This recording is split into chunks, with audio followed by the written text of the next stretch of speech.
Praise lord. దేవుని నామానికి వందనాలు.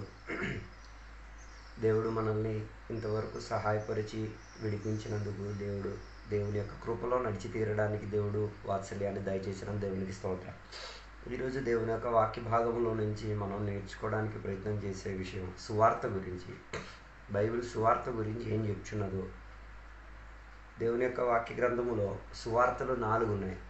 మత్తాయి, మార్కో, లూకా, యోహాను. ఈ 4 సువార్తల గురించి బైబిల్ బోధించుచున్నది. ఈరోజు దాని గురించి మనం కాస్త నేర్చుకోవడానికి ప్రయత్నం చేద్దాం.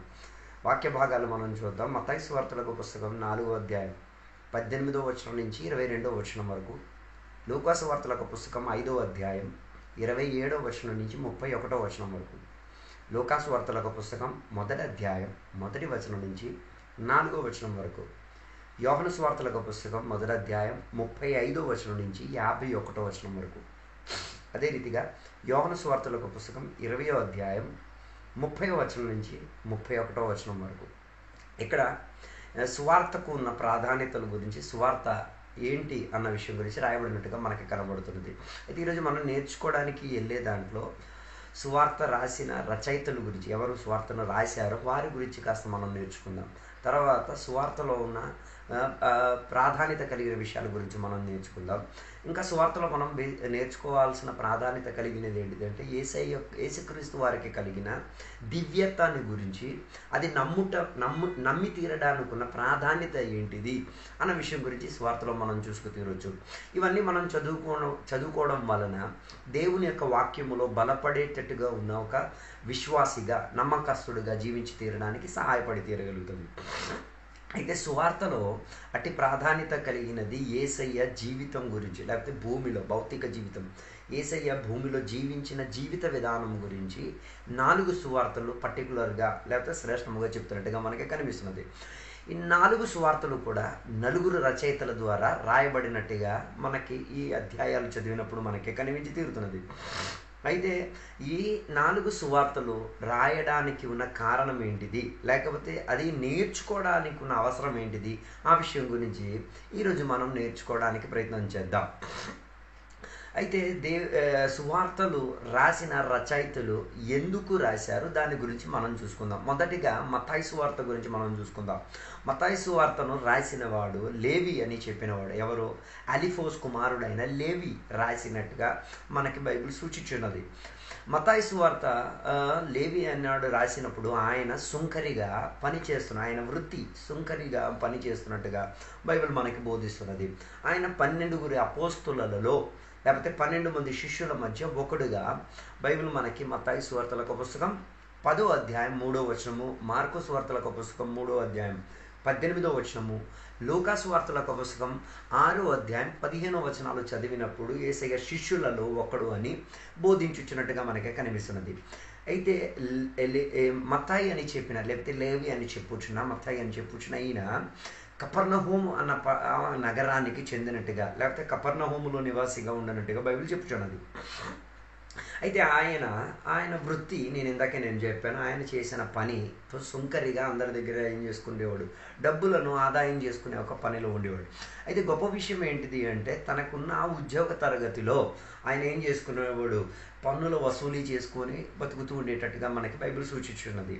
అయితే ఆ పన్నులు వసూలు చేసుకోవడానికి ఉన్న క్రమం రోమియోల సాంప్రదాయంలో, లేకపోతే రోమియోలు ప్రభుత్వం చేసుకున్న ఆ కాల తరగతిలో పన్నులు వసూలు చేసుకోవడం రోమిల వలన కాలేకపోవడం వలన ఇలా కొందరు శంకరులను వాళ్ళు ఎంచుకొని, వారి చదువు, విద్య, జ్ఞానం, తెలివిని బట్టి వారిని కొందరిని ఎంచుకు తీరి వారి మూలంగా పన్నులు ప్రజల దగ్గర, సామాన్య ప్రజల దగ్గర నుంచి ఏం చేసుకోవడం, వసూలు చేసుకోవడం జరుగుతున్నట్టుగా మనకి కనిపిస్తున్నది.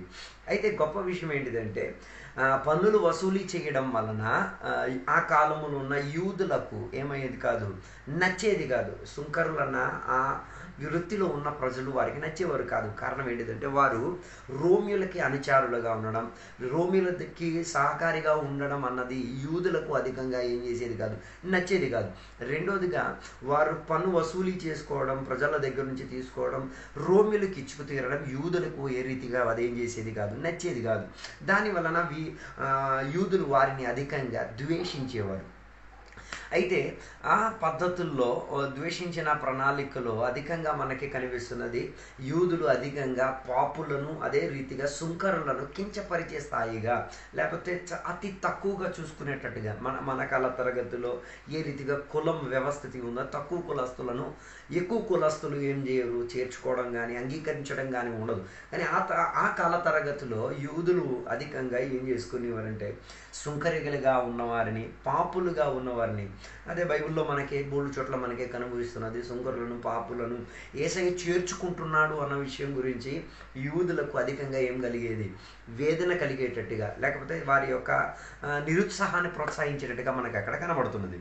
అయితే అదే రీతిగా మత్తాయి సుంకరిగా ఉండి పని చేయడము జరుగుతున్నట్టుగా మనకి బైబిల్లో మత్తాయి సువార్తలో మనకి కనబడుతున్నది.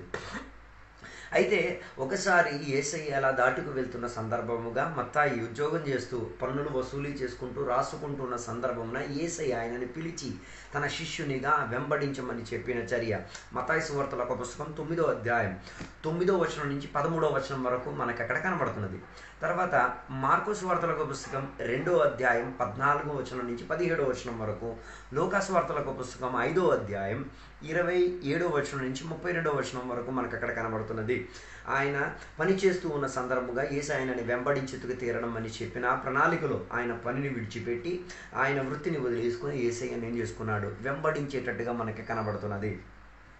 ఇక మనం చూస్తే మత్తాయి సువార్త ప్రాధాన్యతగా ఆయన ఒక సుంకరిగా ఉండబట్టి మత్తాయి సువార్తను ఆయన ఏం చేశాడు, యూదుల పట్ల సందేశాన్ని అందించుకు తీరేటట్టుగా రాసుకున్నాడు. ఎందుకంటే మత్తాయి సుంకరిగా ఉండడం వలన ఆయనకి యూదులు ఏం చేసుకునేవారు కాదు, మెచ్చుకునేవారు కాదు, అంగీకరించేవారు కాదు, చులకపరిచేవారు, అవమానపరిచేవారు. అప్పుడు వాళ్ళకి ఒక సందేశం ఇచ్చుకు తీరడానికి దేవుడు మత్తాయి సువార్త రాయడం వలన ఉపయోగించినట్టుగా మనకి కనబడుతున్నది. అయితే మత్తాయి ప్రాధాన్యత చెందేటట్టుగా మత్తాయి సువార్త రాసి తీరేటప్పుడు యేసయ్యను ఒక రాబోచున్న యూదుల కొరకు రాబోచున్న ఒక రాజుగా కనబడి తీరేటట్టుగా ప్రకాశవంతంగా పరిచేటట్టుగా ఈ పుస్తకాన్ని రాయడం జరిగింది. ఇప్పుడు మత్తాయి సువార్త రాయడం వలన యూదులకు ఒక సందేశం అందబడి తీరింది. ఏమని? వారు ఎదురు చూసుకుంటున్న మెస్సయ్య, లేకపోతే వారు ఎదురు చూసుకుంటున్న రాజు, వారు ఎదురు చూసుకుంటున్న యేసయ్య, వారు ఎదురు చేసుకుంటున్న మెస్సయ్య, అభిషక్తుడు రాజు యేసయ్యే అన్న సందేశాన్ని బోధించేటట్టుగా మత్తాయి సువార్త, అదే మనం మత్తాయి సువార్తలకు పుస్తకం 2వ అధ్యాయం 2:5లో యూదులకు రాజు ఎక్కడున్నాడని అడిగి తీరేంతటిగా ఉన్న ప్రస్తావన మనకు అక్కడ కనిపిస్తున్నది. ఇలా మత్తాయి తన సువార్తను ఈ రీతిగా యూదులకు ప్రకటించి అందించేటట్టుగా, సందేశాన్ని అందించినట్టుగా బైబిల్ మనకి బోధించి తీరుతున్నది. అయితే మత్తాయి తన కాల తరగతిలో మత్తాయి సువార్త రాసిన తర్వాత ఆయన సువార్తను ఫలస్తీన్లో, ఇథియోపియాలో, పర్షియాలో ఇలాంటి ప్రాంతంలో పెంతెకోస్తు పండగలు అయిన తర్వాత, లేకపోతే పెంతెకోస్తు అనుభవము సంఘం మీదకి వ్యాపరించబడిన తర్వాత ఆయన ఈ ప్రాంతాలకు వెళ్ళి ఏం చేశారు, పరిచర్య చేసి ఆయన సువార్త ప్రకటించినట్టుగా మనకి చరిత్రలు చెప్తున్నాయి. చివరికి ఆయన ఇథియోపియా అన్న ప్రాంతంలో హతసాక్షిగా మరణించినట్టుగా చరిత్రలు మనకి ఆధారంగా చెప్తున్నది. అలాగా మత్తాయి సువార్త గురించి ఉన్న ఒక పూర్తి అవగాహన మనకి కల్పించిందని నేను నమ్ముచున్నాను. రెండోదిగా మనం చూడగలిగి తీరితే మార్కు సువార్తల ఒక పుస్తకాన్ని మనం చూడవచ్చు. మార్కు సువార్తలో ఉన్న ప్రాధాన్యత కలిగిన విషయాలు మనం చూద్దాం. మార్కు సువార్త యోహను అని చెప్పిన ఒక మనిషి రాయినట్టుగా మనకు కనబడుతుంది. ఆయనకి యోహనుగా బోధించినట్టుగా మనకి కనబడుతుంది. అయితే మార్కు సువార్త 4 సువార్తల్లో మొదటిగా రాయబడిన ఒక సువార్తగా మనకి కనిపిస్తున్నది. ఆ సువార్తనే మొదటిగా రాయడం జరిగింది. దాని తర్వాతే మిగతా సువార్తలన్నీ కూడా ఏం చేశాడు, తర్వాత రాయడం జరిగింది. మొదటిగా రాసిన సువార్తగా మార్కో సువార్తను మనం చూచి తీరొచ్చు. అలాగా మార్కో సువార్త యేసయ్య గురించి తెలుసుకు తీరడానికి అవకాశం పడినట్టుగా మనకి కనబడుతున్నది. ఎలా అంటే పేతురు మూలంగా యోహన్ అన్న జాన్ మార్క్ అని చెప్పిన ఆ వ్యక్తి యేసయ్య దగ్గరికి వచ్చి తీరడానికి అవకాశం కలపడి తీరింది. అది మొదటి పేతురులకు రాసిన పత్రిక 5వ అధ్యాయము 13వ వచనాన్ని మనం చదివినప్పుడు అక్కడ మనం చూడగలిగేది పేతురే యోహనును, లేకపోతే మార్క్ యోహన్ అని చెప్పిన వ్యక్తిని యేసయ్య దగ్గరికి తీసుకురావడానికి అవకాశం కలబడి తీరింది. అంతటితో ఆగిపోవట్లేదు. ఈ సువార్తను మార్కో సువార్తను రాసి తీరడానికి ఉన్న ప్రాధాన్యత కలిగిన చర్యను మనం చూసుకుందాం. ఈ మార్కో సువార్తను రాసి తీరడానికి ఉన్న కారణం ఏంటంటే పేతురుకు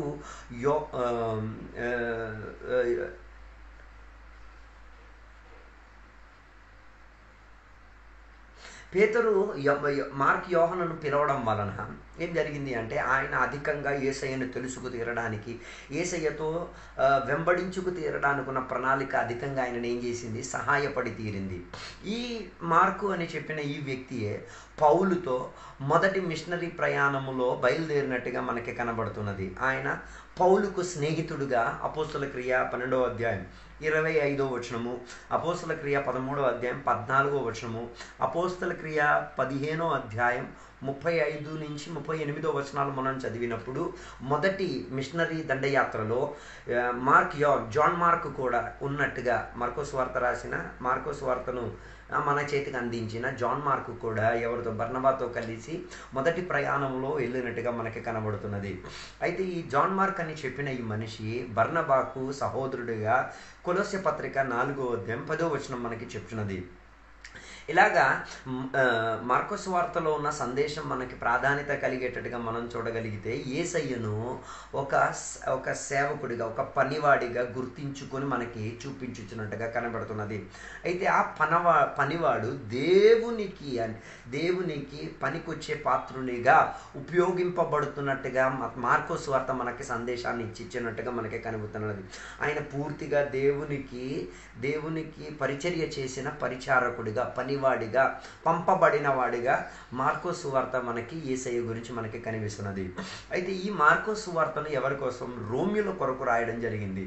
కారణం ఏంటిది అంటే వారు ప్రజలకు అధికంగా ఏం చేసేవారు, బానిసపరిచేటట్టుగా లేకపోతే దాసత్యం కింద ఉంచడానికి ప్రయత్నం చేసినట్టుగా మనకి కనబడుతున్నది. ఈ కాలంలో పార్టీలు మనం చూడొచ్చు. ఆ కాల తరగతిలో పార్టీలు కాదు కానీ ఆ కాలంలో ప్రభుత్వ పరిచిన నాయకులు, అధికారులు ఎవరు ఉండేవారో వారే సామాన్య ప్రజలకు లేకపోతే మామూలుగా ఉన్న ప్రతి మనుషులకు ఏం చేసుకునేవారు, వారు ప్రభుత్వ పరుచుకొని ఉంచినట్టుగా మనకి కనబడుతుంది. అయితే ఆ కాల తరగతిలో రోమ్యులు అధికారములో ఉండబట్టి వారు సామాన్య ప్రజలకు ఏం చేశారు, దాసులుగా చూచుకునేవారు. అప్పుడు ఆ దాసత్వాన్ని, అది నిజమైన దాసత్వం కాదు, యేసయ్యే నిజ దాసత్వానికి ఉన్న లక్షణాలు చూపించిన వాడు అన్న విషయాన్ని బోధించుకు తీరడానికి మార్కొసు వార్తల యొక్క పుస్తకం రోమిలకు సందేశముగా రాయబడడం జరిగింది. అలా రోమిలకి ఒక ఐడియా, ఒక అవగాహన కల్పించి తీరింది. యథార్థముగా దాసత్వములో ఉన్న పని ఏంటిది, దాసత్వమునుకున్న లక్షణం ఏంటిది, యథార్థ దాసత్వం క్రీస్తు యేసువే అన్న సందేశము వారికి నిజ దాసత్వానికి ఉన్న సౌరభ్యాన్ని చూపించుకోగలిగితేరింది. అలాగా మార్కు తన పరిచర్య కాలాన్ని ముగించుకు తీరి ఐగుప్త దేశములో ఉన్న అలెగ్జాండ్రియా అని చెప్పిన ప్రాంతములో యేసయ్య కొరకు హతసాక్షి అయినట్టుగా మనకి చరిత్రలో ఆధారం చూపించుతుంది. ఇలా మనకి మార్కొసు వార్త గురించి ఒక అవగాహన వచ్చి తీరింది. మూడోదిగా మనం చూసుకునేటప్పుడు లూకాసు వార్త నుంచి చూద్దాం. లూకాసు వార్తను రాసింది లూకా అని చెప్పిన ఒక వైద్యుడు. ఆయన గురించి బైబిల్ చెప్పేది ఆయన అంతోక్య అన్న నగరానికి నివాసిగా మనకి బైబిల్ చెప్తున్నది. అయితే లూకా రాసిన 2 పుస్తకాలు ఉన్నాయి. ఒకటి లూకాసు వార్త రాశాడు, రెండోది అపోస్తల క్రియను కూడా లూకానే రాసినట్టుగా మనకి ఈ 2 పుస్తకాలు చదివినప్పుడు మనకి కనిపిస్తున్నది. ప్రాధాన్యత కలిగిన మాట ఏంటిదంటే లూకా ఒక వైద్యుడు అన్నట్టుగా బైబిల్ పౌలు దానిని సూచించుచున్నది. కొలొస్సె పత్రిక 4వ అధ్యాయం 11వ వచనం నుంచి 14వ వచనం వరకు మనం చదివినప్పుడు లూకా ఒక వైద్యుడు, వైద్యవృత్తిగా డాక్టర్గా వైద్యం చేసుకునే చర్యలో ఉండేటట్టుగా మనకి పౌలు గారు దాన్ని కొలొస్సె పత్రికలో వ్యాఖ్యానపరచుచున్నాడు. అయితే పౌలుతో మంచి స్నేహబంధాన్ని ఏర్పరచుకొని పౌలు యొక్క మరణకాల తరగతి వరకు తోడుగా, స్నేహితుడుగా ఉండేటట్టుగా మనకి బైబిల్ చెప్తున్నది. కొలొస్సె పత్రిక 4వ అధ్యాయం 14వ వచనం, అపోస్తల క్రియ 16వ అధ్యాయం 10వ వచనం నుంచి 16వ వచనము, 2 తిమోతిలకు రాసిన పత్రిక 4వ అధ్యాయం 11వ వచనాలు చదివినప్పుడు పౌలుకి స్నేహితుడుగా లేకపోతే పౌలుతో కలిసి ప్రయాణం చేసిన ప్రయాణికుడుగా మనకి లోకాన్ని చూపించుచున్నట్టుగా బైబిల్ మనకి చెప్పుచున్నది. ఆ తర్వాత తనకి ఈ సువార్త రాయడానికి ఉన్న ఒక ప్రోత్సాహం పౌలు మూలంగా దొరికినట్టుగా మనకి కనబడుతున్నది. పౌలుతో తిరిగిన ఆ ప్రయాణ తరగతిలో ఆయనకు ఒక ఏమొచ్చింది, ప్రోత్సాహం వచ్చి తీరింది, సువార్త రాసి తీరాలి. అయితే లూకా సువార్తల యొక్క పుస్తకంలో యేసయ్య చిత్రీకరింపబడిన ఒక సామాన్య మనిషి, ఒక కామన్ మ్యాన్, ఒక సామాన్య మనిషిగా మనకేం చేస్తున్నది, చిత్రీకరించి యేసయ్యను లూకా సువార్తలో ఒక మనిషిగా మనకి చూపించి తీరుతున్నది. ఎందుకు మనిషిగా చూపించుకు తీరారంటే మానవత్వానికి మనిషికి ఉన్న లక్షణాలు ఏంటిదో వాటిని లూకా సువార్త ద్వారా ప్రజలకి, ఎవరికి, సామాన్య ప్రజలకు అందించి తీరడానికి లూకా సువార్తను రాసి తీరినట్టుగా మనకి కనిపిస్తుంది. అప్పుడు లూకా సువార్త సామాన్య ప్రజలకు, లేకపోతే ప్రతి నైతికంగా జీవించుచున్న సామాన్య మనుషులకు, లేకపోతే అన్యులకు, మనం యూదులం కాము, మనం అన్యులుగా ఉన్న మనం సామాన్య ప్రజలమి. కానీ యూదులకు ఉన్న ప్రత్యేకత ఏంటి, వారి దైవుని జనాంగం, లేకపోతే దేవుని ద్వారా పిలువబడిన జనాంగం. మనం అన్యులము కాబట్టి మనకి సందేశాన్ని ఇచ్చి తీరడానికి, మానవిక స్వభావం దైవికతలో ఉన్నది అని బోధించుకు తీరడానికి లూకా సువార్తల యొక్క పుస్తకం మనకి అది రాయడం జరిగి తీరింది. చివరికి మనం చూడగలిగి తీరితే అలా మానవులకు ప్రకటించుకు తీరి అకాయలో వాక్య పరిచర్య చేసి, మసిడోనియాలో వాక్య పరిచర్య చేసి, అలాగా సామాన్యుడిగా మరణించుకు తీరాడు లోకాన వైద్యుడు. అలా లూకా సువార్తకు ముగింపు కలిగి తీరింది. 4వదిగా మనం చూడగలిగి తీరితే యోహాను సువార్తల యొక్క పుస్తకం. యోహాను సువార్తల యొక్క పుస్తకాన్ని రాసింది యోహానుగా మనకి బైబిల్ కనిపించుచున్నది. యోహాను అన్న మనిషిని బైబిల్లో యోహాను సువార్తలో మనకి ప్రాధాన్యత కలిగేటట్టు, కానీ యేసయ్యకు ప్రేమించుచున్న శిష్యుడిగా, లేకపోతే యేసయ్య ప్రేమను అధికంగా అనుభవించి ప్రకాశించిన ఒక వ్యక్తిగా యోహాను సువార్తల యొక్క పుస్తకం చదివేటప్పుడు మనకి కనబడుతున్నది. అందుకే చాలామంది ఇక్కడ ఒక తప్పుటి బోధన మనకు బోధిస్తూ ఉంటారు. యేసయ్య అధికంగా ప్రేమించే శిష్యుడు, యేసయ్య అధికంగా ప్రేమించారు. అలాగేం లేదు. యేసయ్య అందరినీ ఒకే రీతిగా ప్రేమించాడు. ఆయనలో ఏం లేదు, ముఖపక్షము లేదు, అందరికీ ఒకే రీతిగా ప్రేమించిన వాడు. అయితే యోహాను సువార్తలో మాత్రమే మనకి కనబడుతున్నది యోహాను అధికంగా యేసయ్యను ప్రేమించేది, యేసయ్య ప్రేమని అనుభవించేది, యేసయ్యకు ప్రేమ ఇచ్చేది, యేసయ్య దగ్గర నుంచి ప్రేమ పుచ్చుకునేది, యేసయ్యకు ఉన్న ప్రేమను అధికంగా ప్రకటించేటట్టుగా మనకి కనిపి. అందుకే యేసయ్య యోహాను రాశాడు కాబట్టి, యోహాను సువార్త యోహాను రాసేవాడు కాబట్టి తన ప్రేమను యేసయ్య తనను ప్రేమిస్తున్నాడు అన్నది ఆయన తీవ్రంగా మనకి చూపించేటట్టుగా మనకి కనబడుతున్నది. అయితే యోహాను రాసిన 5 పుస్తకాలు ఉన్నాయి. 5 పుస్తకాల్లో మనకి కనబడే 1 యోహాను, 2 యోహాను, 3 యోహాను, అది 3 యోహాను పత్రికలు, 3 యోహాను పత్రికలు ఆయనే రాశాడు. తర్వాత ప్రకటన గ్రంథం ఆయనే రాశాడు. తర్వాత యోహాను సువార్తలు. ఈ 5 గ్రంథాలు యోహాను ద్వారానే రాయబడి జరిగినట్టుగా మనకి కనబడుతున్నది. అయితే యోహాను అని చెప్పిన ఒక మనిషి గలీలియాలో బెత్సైదా అని చెప్పిన ప్రాంతములో నివాసిగా ఉన్నట్టుగా బైబిల్ మనకి బోధిస్తున్నది. అదే మత్తాయి సువార్తల పుస్తకం 4వ అధ్యాయం 21వ వచనం నుంచి 25వ వచనం వరకు చదివినప్పుడు మనకి కనిపిస్తున్నది. తర్వాత మత్తాయి సువార్తల పుస్తకం 27వ అధ్యాయం 55వ వచనం నుంచి 56వ వచనం వరకు, తర్వాత మత్తాయి సువార్తల పుస్తకం 15వ అధ్యాయం 39 వచనాలు. ఈ 3 వచనాలు మనం కలిపి చదివేటప్పుడు గలీలా ప్రాంతంలో ఉన్న బెత్సైదా అన్న ఊరికి నివాసుడిగా ఉన్నట్టుగా బైబిల్ మనకి చెప్తున్నది. తర్వాత బైబిల్ మనకి చెప్పేది తన సహోదరుడైన యాకోబు తన సహోదరుడిగా చిత్రించుచున్నట్టుగా, అదే జబీదీ కుమారులు అని చెప్పినట్టుగా ఉన్న పదాలు మనం చూడగలిగితే అందులో వీరిద్దరు సహోదరులు, ఎవరు, యాకోబు, యోహాను, వీళ్ళిద్దరు జబీదీ కుమారులు అని బైబిల్ చెప్తున్నది. ఆ యాకోబు అన్నవాడు మొదటిగా యేసయ్య కొరకు ఏమయ్యాడు, హతసాక్షి అయినట్టుగా అపోస్తుల మధ్య అపోస్తుల క్రియ 12వ అధ్యాయం 2వ వచనంలో మనం చూడవచ్చు. మొదటి హతసాక్షిగా చంపబడిన వాడిగా ఎవరిని, యాకోబుని మనం చూచి తీరేంతటిగా మనకి కనబడి.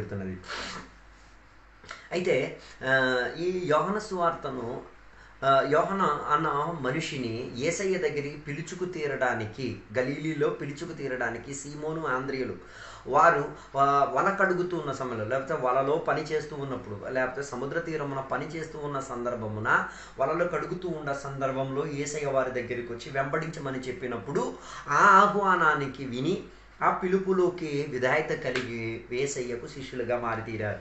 అదే మనం ఎక్కడ మార్కో సువార్తల పుస్తకం 5వ అధ్యాయం 37వ వచనం చదివినప్పుడు, మత్తయి సువార్త 17వ అధ్యాయము 1 నుంచి 8వ వచనం చదివినప్పుడు, మత్తయి సువార్త 26వ అధ్యాయము 37వ వచనాన్ని చదివినప్పుడు, యోహాను సువార్తల పుస్తకం 13వ అధ్యాయం 23, యోహాను సువార్తల పుస్తకం 19వ అధ్యాయం 26వ వచనము, మత్తయి సువార్తల పుస్తకం 21వ అధ్యాయం 20వ వచనము, చివరికి మత్తయి సువార్తల పుస్తకం 19వ అధ్యాయం 34, 35 వచనాలు చదివినప్పుడు యేసయ్య పిలిచిన పిలుపు గురించి, ఎవరిని? యోహానును పిలిచిన పిలుపు గురించి స్పష్టంగా అక్కడ చెప్పుచున్నట్టుగా మనకి కనబడుతుంది. అలాగా యోహాను ఎఫెసోసులో ఉండి దేవుని కొరకున్న పరిచర్య, మిషనరీ పరిచర్యలను చేసుకుంటూ 100 సంవత్సరం వరకు ఆయన జీవించి 100వ సంవత్సరంలో మృతి చెందినట్టుగా బైబిల్లో మనకి ఆధారాలు కనబడుతున్నది. అదే చరిత్ర కూడా అదే ఆధారాలు మనకి చూపించి తీరుతున్నది. అయితే నేను చెప్పి రావడానుకున్న ఉద్దేశం, అలా దేవుని యొక్క పిలుపుని విని ఆయన యోహాను సువార్తను రాసేంతటిగా మనకి కనబడుతున్నది. అయితే యోహాను సువార్తను రాసి తీరేటప్పుడు ఆయనకి కలిగిన ప్రాధాన్యత కలిగిన సందేశం ఎవరికి? యేసయ్యకు నమ్ముకున్న విశ్వాసులకు రాసినట్టుగా మనకి కనబడుతున్నది. లేకపోతే సంఘములో సభ్యులై ఉన్నవారు, యేసయ్యను విశ్వసించిన వారికి గురి పెట్టుకొని యోహాను సువార్తలను ఏం చేసుకున్నారు? రాసుకు తీరడానికి, లేకపోతే మనకి అందించుకు తీరడానికి సహాయపడినట్టుగా మనకి కనబడుతున్నది. తర్వాత యోహాను సువార్తలో ఉన్న ఒక ప్రత్యేకత కలిగిన భావం ఏంటిదంటే, యోహాను సువార్తల పుస్తకంలో మనం యేసుక్రీస్తు వారిని దేవుని యొక్క కుమారునిగా, సన్ ఆఫ్ గాడ్గా, దేవుని యొక్క కుమారునిగా, లేకపోతే మనం విశ్వసించుకు తీరడానికి ఆయన మాత్రమే సరైన వాడు, ఆయన నామమే మనకి సరై ఉన్నది అన్న సందేశాన్ని ప్రకటించుకొని మన పునాదిని గట్టిపరుచుకు తీరడానికి యోహాను సువార్త మనకు అందించడం జరిగి తీరింది. అలా యోహాను సువార్తల పుస్తకం మనకు ప్రాధాన్యత కలిగేంతటిగా యేసయ్యను నమ్మి తీరడం, నమ్మిన వారు సంఘానికి సభ్యులై తీరాలి అన్న ఒక సందేశంలో మనల్ని ఏం చేస్తున్నది? గ్రిప్పులోకి తీసుకొచ్చుతున్నట్టుగా మనకి కనబడుతుంది. ఇక సువార్తల్లో ఉన్న ప్రత్యేకతను మనం చూద్దాం. లూకా సువార్తల పుస్తకం 1వ అధ్యాయం 1వ వచనం నుంచి 4వ వచనము, యోహాను సువార్తల పుస్తకం 20వ అధ్యాయం 30, 31 వచనాలు మనం చదివినప్పుడు మనం చూడగలిగేది సువార్తకున్న ప్రత్యేకత ఏంటో మనకి కనబడి తీరొచ్చు. అందుకే ఇది సువార్తలను మనకి అంది తీరడానికి ఉన్న కారణం ఏంటిది అంటే, యేసయ్యను నమ్మి తీరడానికి, ఏమని? పూర్ణ దేవుడని నమ్మి తీరడానికి, రాబోచున్న మెస్సయ్య, లేకపోతే రాబోచున్న అభిషేక్తుడుగా, రాబోచున్న రాజుగా మనల్ని దృఢపరచుకు తీరడానికి, నమ్మింప చేసి తీరడానికి సువార్త మనకి అందించినట్టుగా మనకు కనబడుతున్నది. అయితే సువార్తలో ఉన్న ప్రాధాన్యత కలిగిన విషయాలు ఏంటిది అంటే, యేసయ్య జన్మ గురించి, రెండోది యేసయ్య పరిచర్య గురించి, మూడోదిగా యేసయ్య మరణము గురించి, నాలుగోదిగా యేసయ్య పునరుద్ధానము గురించి, సమాధి గురించి, ఐదోదిగా యేసయ్య పునరుద్ధానం. ఈ 5 విషయాలే సువార్తలో మనకి బేసిక్గా కనబడేది. ఒకటి యేసయ్య జన్మ, రెండోది తన పబ్లిక్గా ఆయన చేసిన మినిస్ట్రీ గురించి, పరిచర్య గురించి, మూడోదిగా ఆయన మరణించిన విధానం గురించి, నాలుగోదిగా ఆయన సమాధి చేయబడిన విధానం గురించి, ఐదోదిగా ఆయన ఆరోహణమైన విధానం గురించి. వీటన్నిటిని గురించి మనం కలిపి చూస్తేనే దీనినే మనం సువార్తగా మనం చూసుకు తీరొచ్చు. అయితే సువార్తను నామీకరణము చేసుకు తీరడానికి యేసయ్య జీవితము, పరిచర్య ఆధారపడి తీరింది. అప్పుడు సువార్తకు సువార్త అన్న పేరు వచ్చి తీరడానికి యేసయ్య జీవితము, అదే రీతిగా యేసయ్య పరిచర్య ప్రాధాన్యత చెందేటట్టుగా మనకి కనబడుతున్నది. అయితే యేసయ్య జీవితం గురించి, పరిచర్య గురించి ప్రాధాన్యత కలిగినట్టుగా మనం ఏం చేసుకోవచ్చు? చదువుకోవచ్చు 4 సువార్తల్లో కూడా.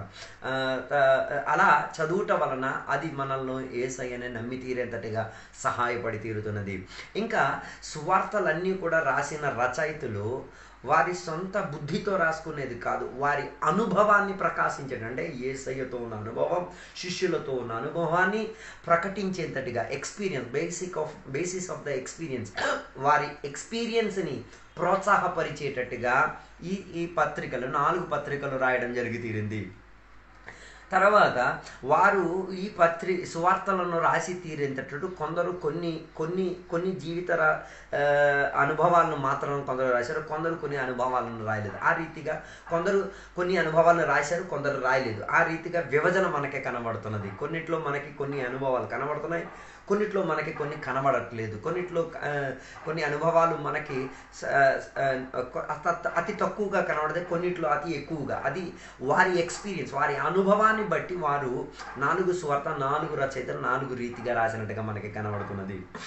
ఇంకా కొన్ని మనం చూడగలిగి తీరితే 4 సువార్తల్లో కొన్ని వేర్పాట్లు మనకి కనబడతాయి, కొన్ని తేడాలు మనకి కనిపిస్తాయి. అయితే ఆ వేర్పాటును మనం చూచి తీరాలి అంటే అది చదువుతున్నప్పుడు మనకు అర్థమై తీరేది. ఇంకా 4 సువార్తల్లో కూడా ఒకరొకరు కూడా కలిసి తీరేంతటిగా కొన్ని భావన మనకి కనబడుతుంది. యేసయ్య మరణం గురించో, యేసయ్య పునరుద్ధానం గురించి కొందరు చెప్పి కొందరు చెప్పకుండా ఉండే ఒక ప్రణాళిక మనకి కనబడుతున్నది.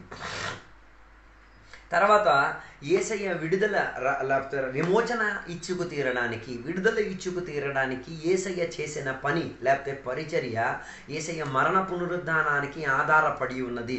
అదే మనకి విమోచన పొంది తీరడానికి, రక్షణ పొంది తీరడానికి, యేసయ్యతో జీవితం ప్రారంభించుకు తీరడానికి ప్రాధాన్యత కలిగిన చర్య ఇస్తున్నట్టుగా బైబిల్ మనకి సూచించున్నది.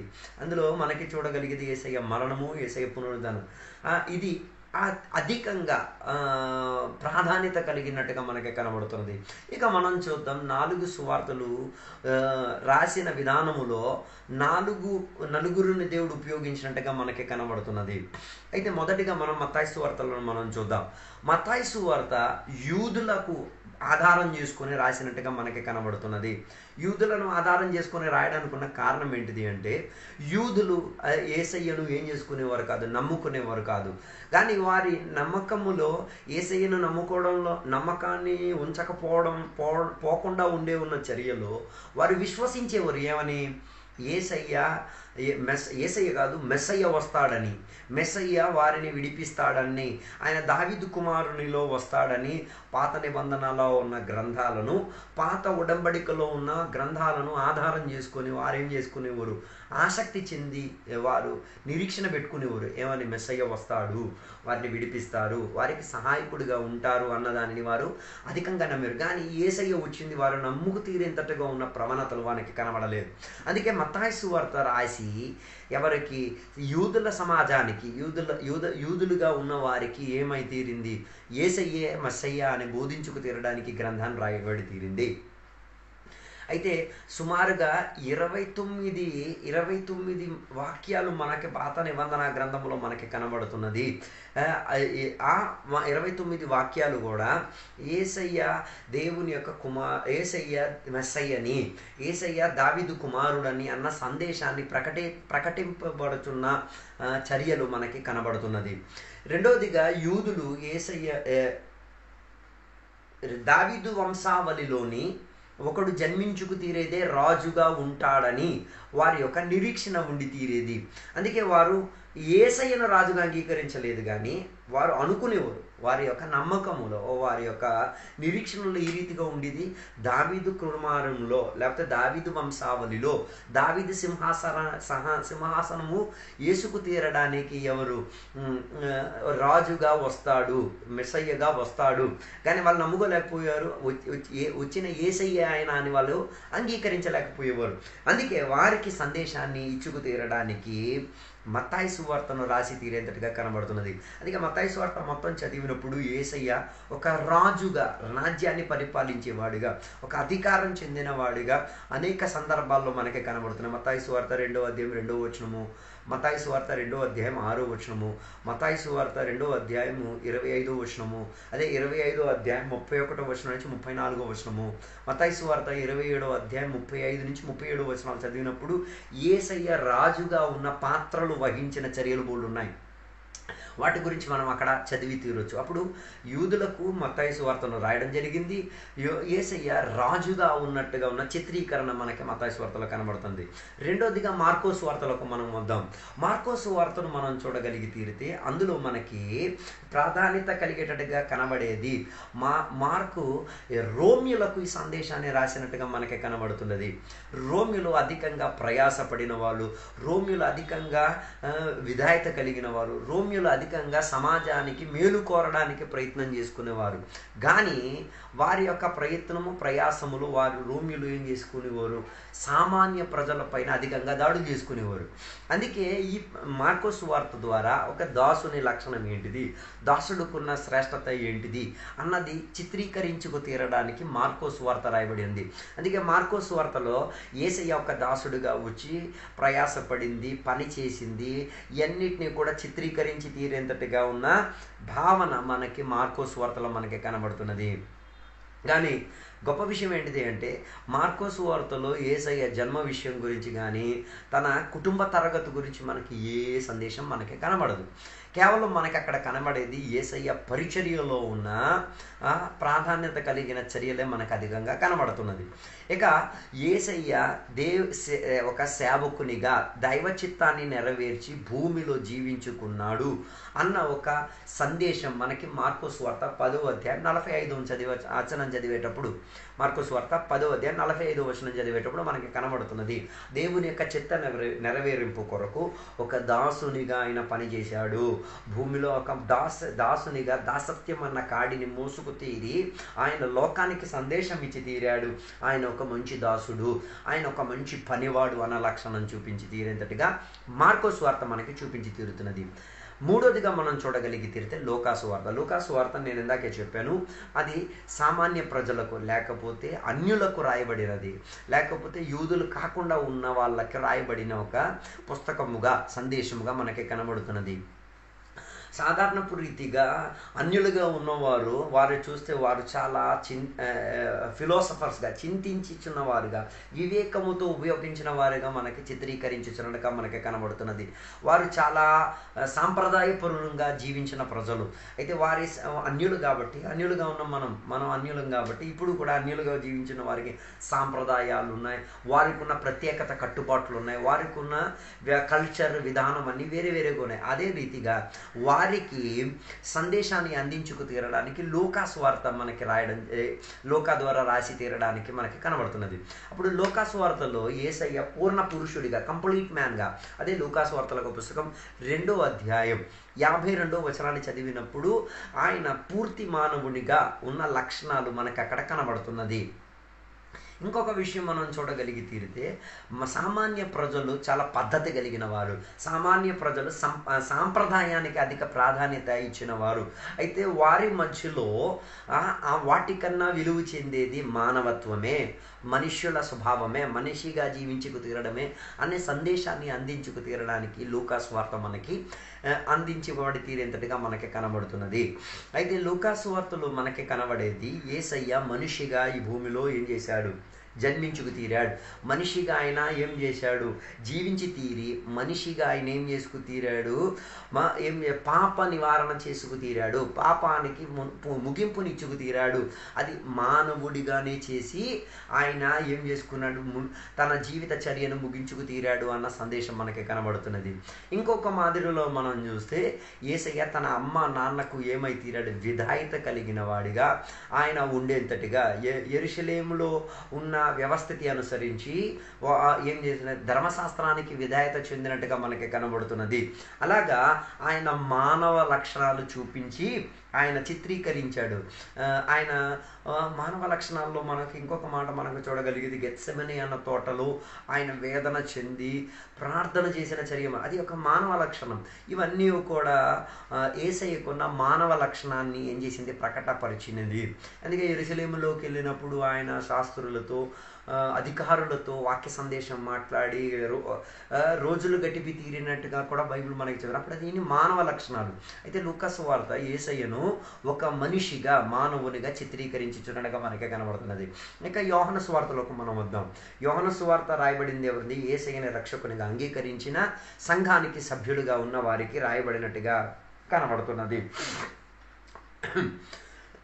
అయితే యోహాను సువార్తల రాయడానికి ఉన్న కారణం ఏంటిది అంటే యేసయ్య మెస్సయ్యని, యేసయ్య దైవుని కుమారుడని అన్న సందేశాన్ని ఏం చేసింది, నమ్మిన వారికి లేకపోతే యేసయ్యను నమ్ముకున్న వారికి ఇచ్చుకు తీరడానికి ఉపయోగించినట్టుగా మనకి కనబడుతున్నది.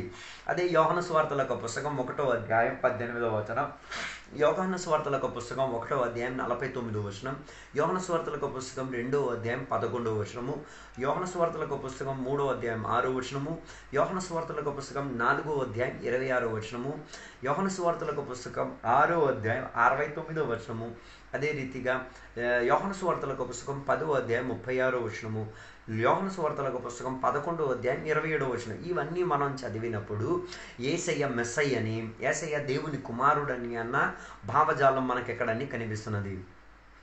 అయితే యేసయ్య దైవుని కుమారుడని, మెస్సయ్య అని అన్న సందేశాన్ని నమ్మిన వారికి, యేసయ్యను నమ్ముకున్న వారికి, యేసయ్య మీద విశ్వసించిన వారికి, సంఘములో ఉన్న సభ్యులకు ఏం చేశారు, సందేశం ఇచ్చి తీరేంతటిగా ఉన్న ఒక సందేశమే యోహాను సువార్తగా మనకి కనబడుతున్నది.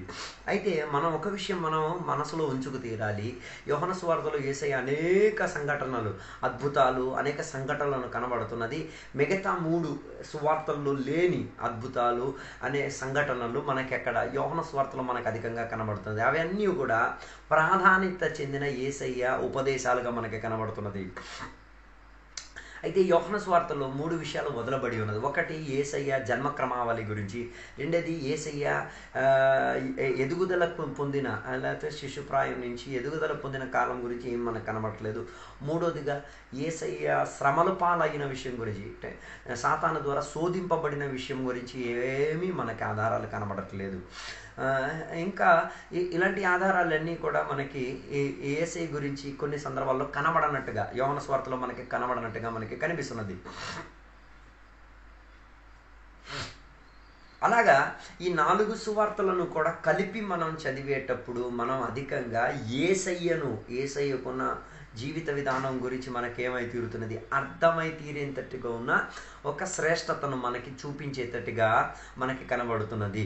ఇలా ఈ 4 సువార్తల్లో 4 రచయితలు రాసి సందేశాన్ని ప్రకటించినట్టుగా మనకి కనిపిస్తున్నది. అందుకే ఈ సువార్తను మీరు చదవాలి. సువార్తలో ఉన్న ప్రాధాన్యత కలిగిన ప్రతి ఈవెంట్ని, ప్రతి అద్భుతాలను, ప్రతి చర్యను మనం చదువుకు తీరగలిగితే అధికంగా యేసయ్యకు దగ్గరై తీరడానికి, అధికంగా యేసయ్యను నమ్మి తీరడానికి, అధికంగా రానున్న యేసయ్య కొరకు ఆసక్తి చెంది తీరడానికి సదుపాయం కలిగి తీరుతుంది.